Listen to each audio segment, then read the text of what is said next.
Good morning all students. आज हम दिलीप कुमार गुप्ता कक्षा 9 की गणित में जो निर्देशांक ज्यामिति वाला टॉपिक चल रहा था उसके जो शेष सवाल बचे थे प्रश्नावली 3 में वो देखो। आज पार्ट नंबर 5 है। देखो बच्चों, हम पार्ट नंबर 4 में 4 पार्ट में हम 7 तक सवाल बता चुके थे। 8वें सवाल को देखो। एक बिंदु तृतीय चतुर्थांश में स्थित है, उसकी x अक्ष तथा y अक्ष से दूरी क्रमशः 4 मात्रक और 5 मात्रक है। 4 मात्रक है x अक्ष से दूरी और 5 मात्रक है y अक्ष से दूरी।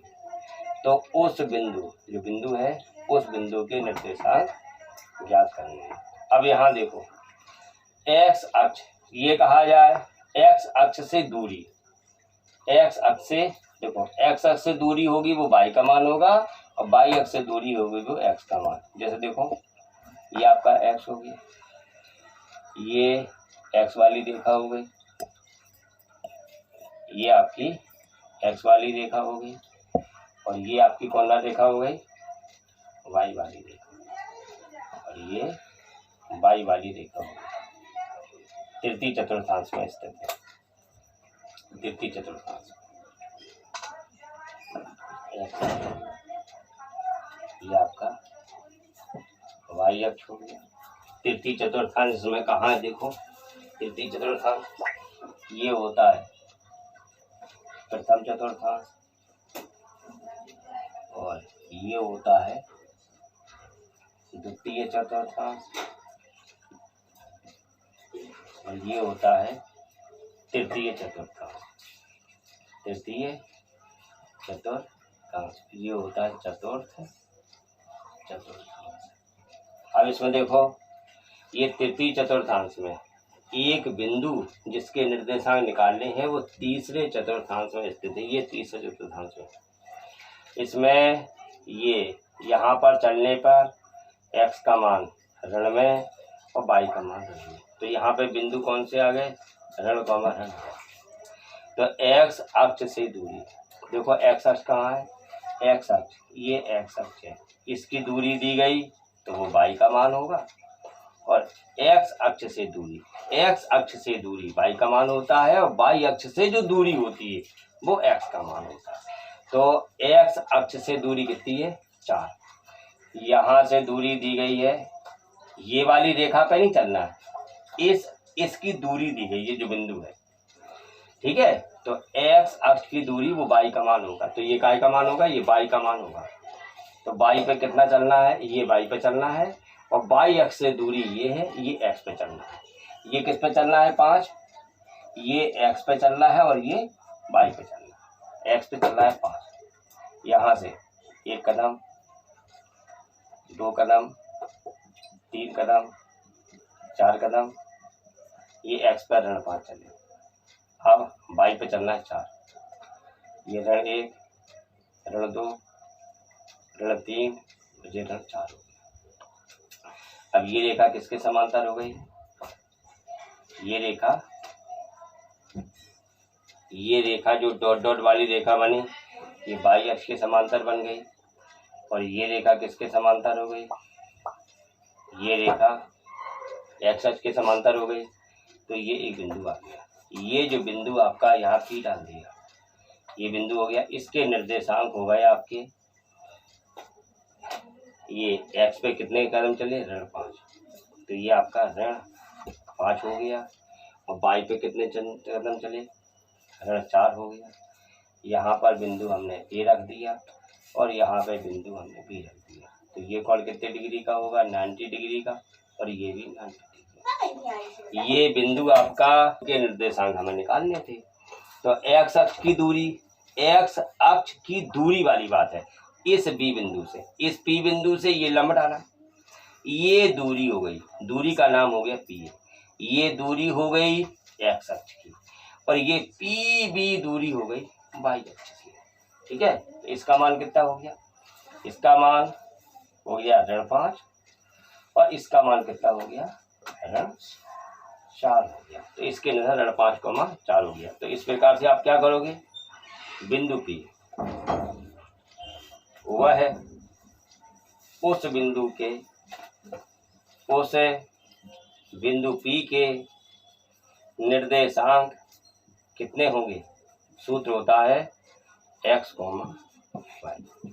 x अक्ष की दूरी, ये x है ना, ये x का मतलब होता है y अक्ष की दूरी।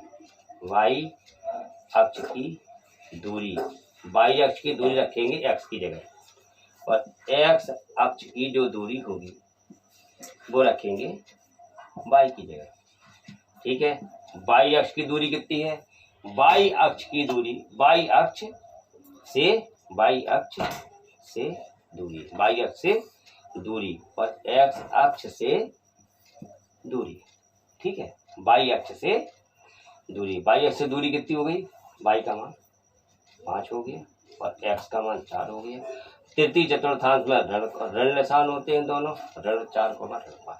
तो इस प्रकार से ये तृतीय चतुर्थांश से बिंदु होगा, उसके निर्देशांक कितने हो गए।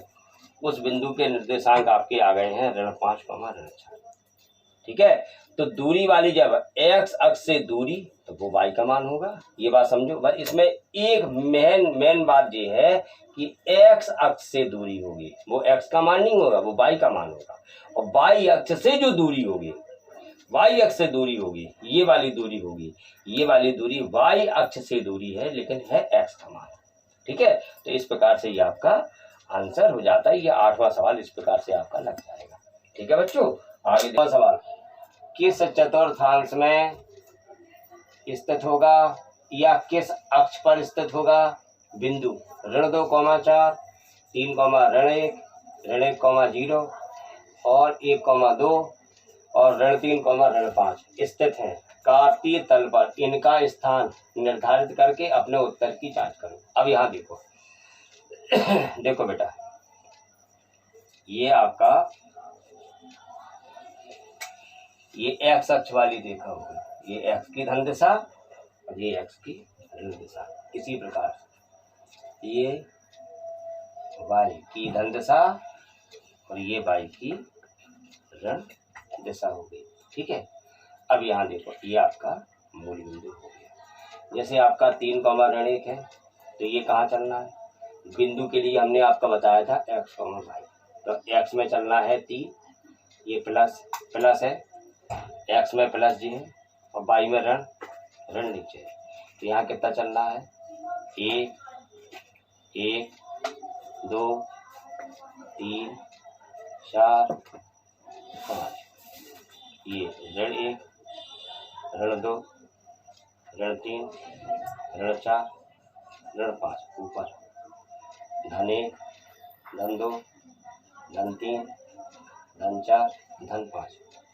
यहाँ ऋण 1, ऋण 2, ऋण 3, ऋण 4, ऋण 5। अब देखिए ये आपका 3, ऋण 1 है, तो ये 3 कहाँ चलना है, x पे। 1, 2, 3, यहाँ 3 आ गए, ऋण 1 चलो, फिर मूल्य बिंदु पे ऋण 1 आ गए। तो ये रेखा x के समांतर हो गई, ये रेखा y के समांतर हो गई, ये बिंदु आ गया, ये बिंदु A हो गया। इसके निर्देशांक हो गए 3, ऋण 1। बताओ ये कौन चतुर्थांश हो गया, चतुर्थांश। कौन सा हो गया, चतुर्थांश में ये बिंदु स्थित हो गया। अब यहाँ पे ये हो गया, ये B बिंदु हुआ आपका, ये बिंदु हुआ है ऋण 2, 4, ऋण 2 का मतलब है x पे। चलो ये x पे और ये y पे, तो मूल बिंदु से x पे ऋण 2 हुआ है और y पे 1, 2, 3, 4।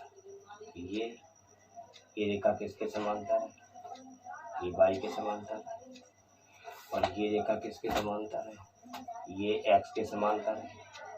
तो ये समांतर से ये बिंदु आ गया, ये A बिंदु हो गया। इसके निर्देशांक ऋण 2, 4। ये कौन चतुर्थांश है, द्वितीय चतुर्थांश है।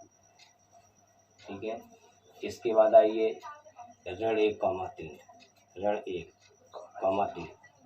x पे ऋण 1 चलना है, y पे 0, x अक्ष पे, ये x अक्ष की ऋण दिशा में स्थित होगा। ये वाला बिंदु हो गया, x पे ऋण 1 चले, एक्स पे ऋण 1 चले और वहीं पे बिंदु डाल दिए, ये सी बिंदु हो गए। इसके निर्देशांक हो गए ऋण 1,0 किसके सी, ये सी बिंदु। ठीक है, ये कहाँ पर हो गया, एक्स अक्ष पे ये बिंदु स्थित हो गया। 1,2 कहाँ हुआ, एक्स पे 1 वाई पे 2, ये एक्स के समांतर और ये वाई के समांतर हो गई। और ये आपका बिंदु आ गया, ये डी बिंदु हो गया। डी बिंदु कितना हो गया, 1,2 कहाँ हो गया, प्रथम चतुर्थांश में ऋण 3, ऋण 5, ऋण 3, ऋण 1, ऋण 2, ऋण 3 जीरो हो गया, ऋण 5 जीरो हो गया। ये रेखा किसके समांतर हो गई, ये रेखा वाई के समांतर हो गई और ये रेखा एक्स के समांतर हो गई।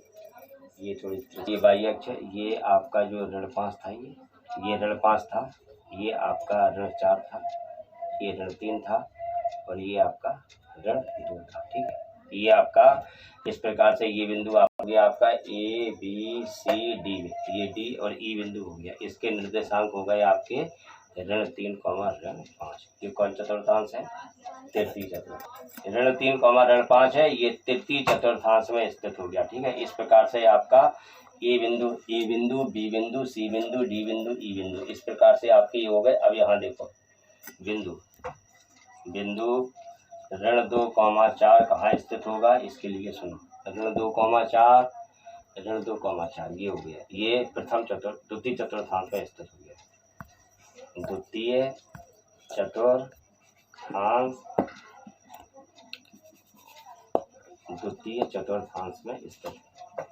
चतुर्थांश में स्थित है। अब आ जाओ बिंदु 3, ऋण 1, 3, ऋण 1, 3, ऋण 1 बी बिंदु, ये चतुर्थ है, चतुर्थांश में स्थित है। इसके बाद आइए ये ऋण 1, 0, ये एक्स अक्ष की ऋण दिशा में स्थित है। बिंदु ऋण 1, 0 यह है एक्स अक्ष पे स्थित है, एक्स अक्ष पर स्थित है। ठीक, अब आ जाओ 1,2, बिंदु 1,2, ये कहाँ स्थित है, प्रथम चतुर्थांश में स्थित है।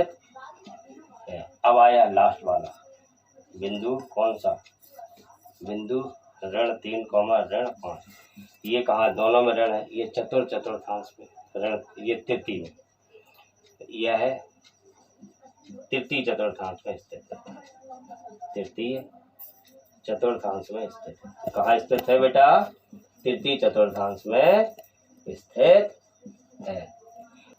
ये सवाल आपका पूरा कंप्लीट हो गया। ठीक है बेटा, अब इसके बाद 10वां सवाल देखो, प्रश्नावली समाप्त हो जाएगी। तो बेटा 10वां सवाल आ गया, अक्षों पर दूरी का उपयुक्त एकक लेकर नीचे सारणी में दिए गए बिंदुओं को तल पर आलेखित करना है।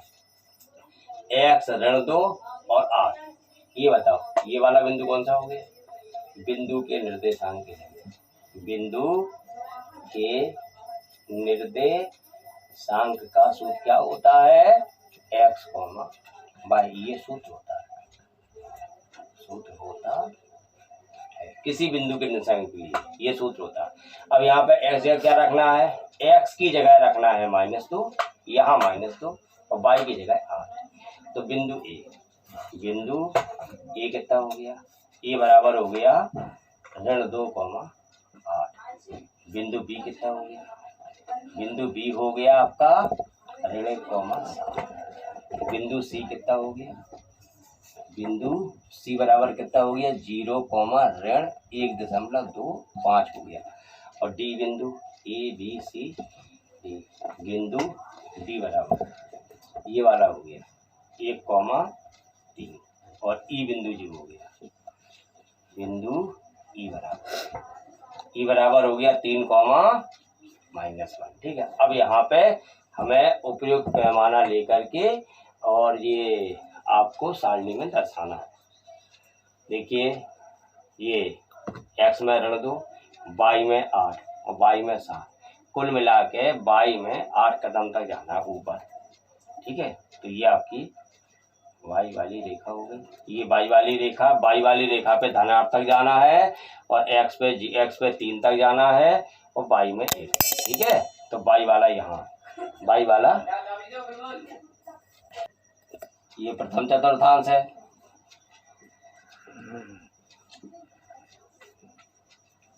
ये द्वितीय चतुर्थांश। अब ये तृतीय चतुर्थांश हो गया आपका। ये आपका तृतीय चतुर्थांश हो गया। इस प्रकार से आपका ये चतुर्थ चतुर्थांश हो गया। चतुर्थ चतुर्थांश। ये आपका कार्तीय तल हो गया। ठीक है, अब ये कार्तीय तल में सारणी आपको मैं ये बिंदु दर्शाने हैं।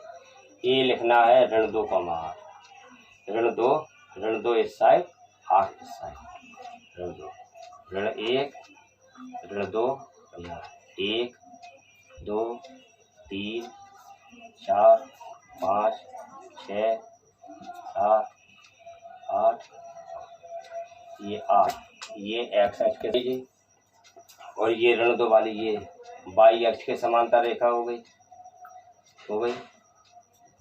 अब ये रेखा x अक्ष के, ये y के समांतर रेखा, ये x समांतर रेखा, तो ये वाला जो बिंदु आ गया ये बिंदु आपका A हो गया। ये बिंदु आपका A हो गया और इसको जो दर्शाना था यहाँ लिख दो, x ऋण 2 हो गया और y आपका 8 हो गया। ये बिंदु आपका प्रथम द्वितीय चतुर्थांश में हो गया।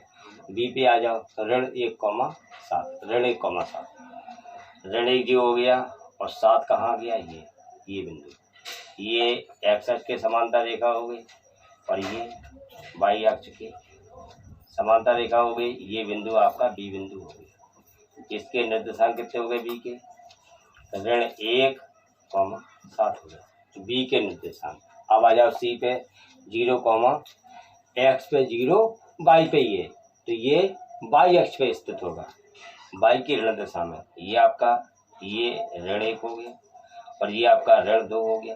ये ऋण 1 और ऋण 2 के बीच में 10 खाने होते हैं, 1, 2, 3, 4, 5, 6, 7, 8, ये ऋण 1 और ये ऋण 2 हो गया।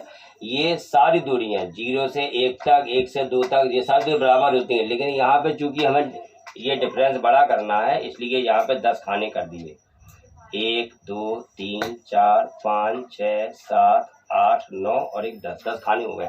अब इसमें अब देखो यहाँ पर ये 0, ऋण 1.25 है, तो 1.25 का मतलब है 1 और 2 के बीच में ये भाग है, 1 और 2 के बीच में, ये इन दोनों के बीच में ये 10 खाने होते हैं, 1, 2, 3, 4, 5, 6, 7, 8, 9 और ये 10 खाने होते हैं। अब ये ऋण 1 है, ये 10 खाने हो गए, तो ऋण 1.25 है ना, तो ये ऋण 1 और ऋण 2 के बीच में 1.25 यहाँ पे आएगा ये। ठीक है, तो ये वाला बिंदु आपका हो गया सी बिंदु हो गया। ये हो गया आपका सी बिंदु। कितना हो गया, x में 0 और y में हो गया ऋण 1.25, तो ये सी बिंदु यहाँ पर हो गया। ठीक है, इस प्रकार डी बिंदु पे आओ, धन x पे धन 1, y पे धन 3, x पे धन 1, यहाँ देखो ये धन 1 हो गया और y पे धन 3, 1, 2, 3, ये x के समांतर रेखा और ये y के समांतर रेखा और ये मेरा बिंदु आ गया A B C D, D बिंदु हो गया। ये हो गया आपका 1,3 हो गया प्रथम चतुर्थांश में। ई बिंदु आ जाओ, x में 3 और y में ऋण 1, x में 3, 1 और ये 2 और ये 3 हो गया और x पर ऋण 1, ये वाला y पर ऋण 1, ये वाला बिंदु हो गया। ये हो गया आपका ये वाला ए बी सी डी, ये ई बिंदु हो गया। इसके निर्देशांक हो गए आपके 3, ऋण 1। इस प्रकार से ये आपका कार्तीय तल में स्थित हो गया। अब तुमसे कहा जाए ये बिंदु कहाँ पर स्थित है, ऋण 2,8, ऋण 2,8 कहाँ है, द्वितीय चतुर्थांश में। ऋण 1,7 कहाँ है, ऋण 1,7, ये ऋण 1,7 द्वितीय चतुर्थांश में। 0, ऋण 1.25 कहाँ पर बिंदु है, ये y अक्ष की ऋण दशा में, ये 22 पे स्थित है। इस प्रकार से ये कार्तीय तल में ये सारे बिंदु आपकी ये प्रश्नावली 3 पूरी कंप्लीट होती है बच्चों। ये फिर कॉपी में सारे सवाल लगा लेना। कोई भी डाउट्स, कोई भी प्रॉब्लम हो, सवाल लगाने में कोई भी डिफिकल्टी हो, आप हम मोबाइल नंबर से ही फ़ोन करके पूछ सकते हो और विद्यालय में भी संपर्क करके पूछ सकते हो। ठीक है बेटा, पूरा काम कंप्लीट कर लो। ठीक, धन्यवाद बेटा।